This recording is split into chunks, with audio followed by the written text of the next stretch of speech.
In 1940, there were 21 female lawyers in Houston. And World War II, of course, opened up doors for them.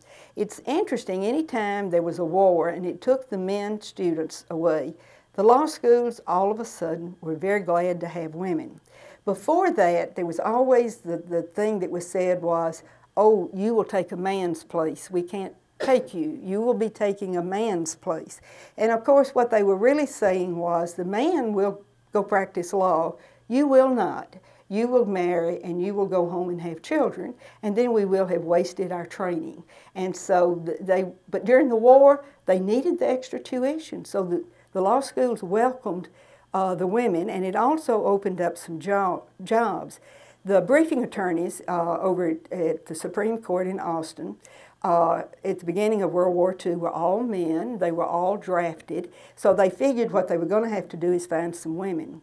So they looked for 3 women who had already graduated from the University of Texas Law School, right at the top of their class. It was not at all unusual for a woman to have finished number 1. So that proved that they really could do the work, or at least many of them could do the work. One of the women that was hired was named Virginia Grubbs, and she worked there. And of course, the minute the men came back, the women, and they were told, the minute the men come back, you don't have a job, and that was true. So they gave up their job. Virginia Grubbs had just married a young attorney named James Noel, and they came to Houston, and she went to work for the Baker Botts law firm. And they say in their book that she was the first woman to really try a case for them. I don't have real documentation of that. But she was with them, and also taught at the University of Houston Law School, which had opened in the early 50s, or really late 40s, taught legal bibliography, which was about all they would let women teach. But at least that was a way they could be in and be a part of the faculty. She taught, Virginia Noel taught until she was expecting her 4th child. And she said, I think maybe it's time for me to retire. But she was a Houston woman who really, practiced law and then taught, and had been one of those briefing attorneys. This, of course, raises the question of the argument that has so often been given against women attorneys, and that's motherhood. How can you possibly be a good mother and be a good attorney? And these women were told, you just can't do it. Once you have children, you've got to quit and go home. I talked to many of them when I was doing this book. That is still an issue today. And there are women who are leaving law because they don't feel like they can really juggle a family and a career with the demands that are put on them for the career. And then, of course, we know what the demands of a family is. And that goes way back. And that had a lot to do, I think, with women being held at arm's length in this. Married women had other problems, too. Married women had no real rights until 1967, until the Marital Property Act was passed.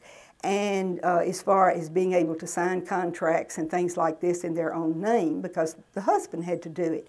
Jo Keegans was an attorney here, quite a character. Her name was Nettie Jo, J-O-E, but she preferred to be known as Jo. And she was setting up her practice here about 1950. She went to rent an office, and they said, well, you'll have to take this rental, this document here and get your husband to sign it. And she said, I just said, what are you talking about? He's not the one practicing law. This is my office. What do you mean I can't sign this? And they said, a married woman cannot obligate themselves for this rent on this office. And she said, I just marched myself across the street to a judge I knew, and I had him remove my disabilities. And I went back over there and I said, you can rent this to me, and he did. But that's what a woman had to do in order to be able to do something like that until we did have this act passed in 1967. How many of you all remember when if you bought a house and you were taken off in the room by yourself and asked if you were sure this is what you, if you knew what you, I did, if you were sure this is what you were doing you doing it of your own free will? Well, that was before 1967 too. In the 1950s, Texas had its first African-American lawyers. And the 4th one in the state was right here in Houston. And of course, her name is one that is very familiar to all of us. It's Barbara Jordan. When Barbara Jordan decided as a high school student that she really wanted to be a lawyer, her father said, "Oh no, lawyering is nothing for a girl to do." He was very upset, very upset.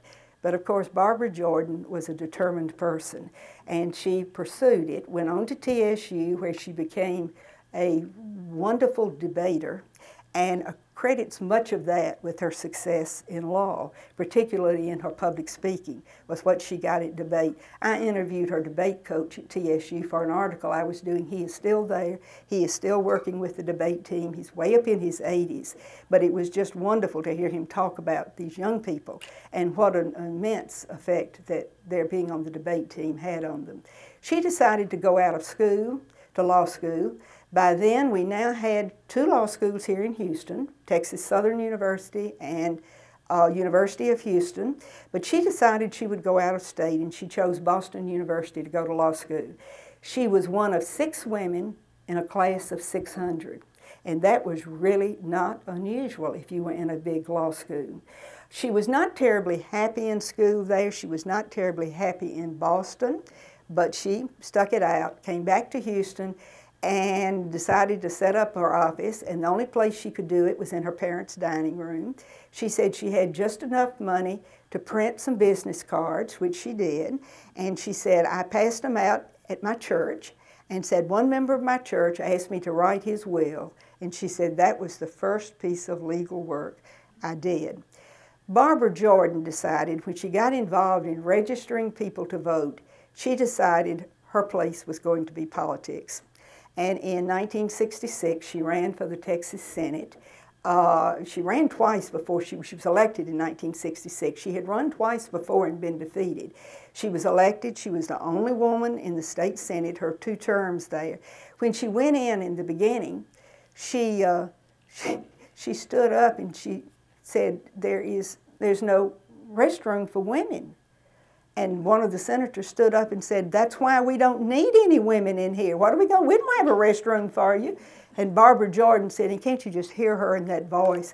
Then build one, which they must have done, because we had women senators before that, but nobody had made an issue of it until Barbara Jordan did. And then, of course, we know what Barbara Jordan went on to do in becoming a congresswoman. And I came across something. This is jumping in time, and I've got to finish. I don't have much time. We got to speed up. In talking about women in Congress, there have only been 6 Texas women in the United States Congress. I was so sure that was bound to be a mistake that I went back and looked at the list. And of course, 2 of them are up there right now, Kay Bailey Hutchison and Sheila Jackson Lee. And of course, Barbara Jordan was one. The other 2 are still there too, Kay Granger and Eddie Bernice Johnson. And then Lara Thomas, after Albert Thomas died, she was elected to fill out the rest of his term. That was in the 60s, I guess. Women still don't have a real good chance of being elected. It's very difficult for them. And Kay Bailey Hutchison is a good example of what a lawyer does. She finished at UT. Joe, you were in school with her? Yeah, okay. And she wore a cheerleader outfit to class, right? She finished. She finished in, was it 68, 67, 68? I think she finished in 68. Came back to Houston. She was from Lamarck, so she came back to Houston to look for a job, and she pounded the pavement, and she could not find a soul who would hire her. And finally she said, one day I passed Channel 2 television station, and I thought, well, maybe they have a job. She said, I would have taken anything at that point. So she went in, they hired her, they sent her to Austin to cover the legislature, and she said, I realized that that's where you could really make a difference. So in 1972, she ran for the State House of Representatives, was elected, as was Synfronia Thompson, who is an African-American from Houston, and Synfronia Thompson is still there. She is considered the dean of the legislature. How many years does that make? I don't know, 30-something.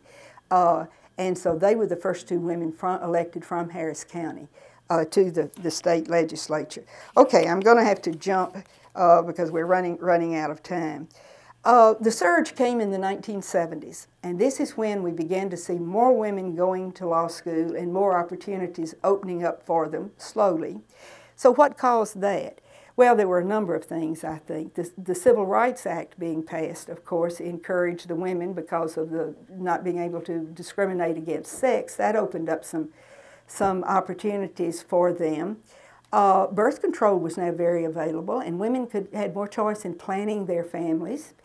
The ERA was in the process of being proposed, and although it was never passed nationally, we did pass an ERA in Texas. So it seemed that the climate was changing a little bit for women. And so you began seeing women come into the law schools in much greater numbers.